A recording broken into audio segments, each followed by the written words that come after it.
Внимание, уважаемые якутяне, сограждане! Каждый день увеличивается число якутян, зараженных коронавирусом.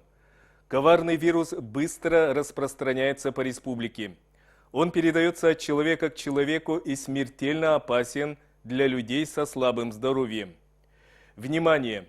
В Якутске участились случаи выявления коронавируса среди больных ОРВИ, не выезжавших за пределы республики.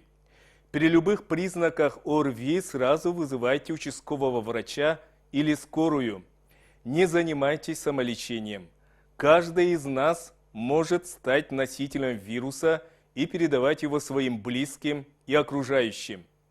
Якутяне, находитесь дома, самоизолируйтесь ради сбережения себя и своих близких, чтобы остановить вирус, чтобы быстрее вернуться к нормальной жизни.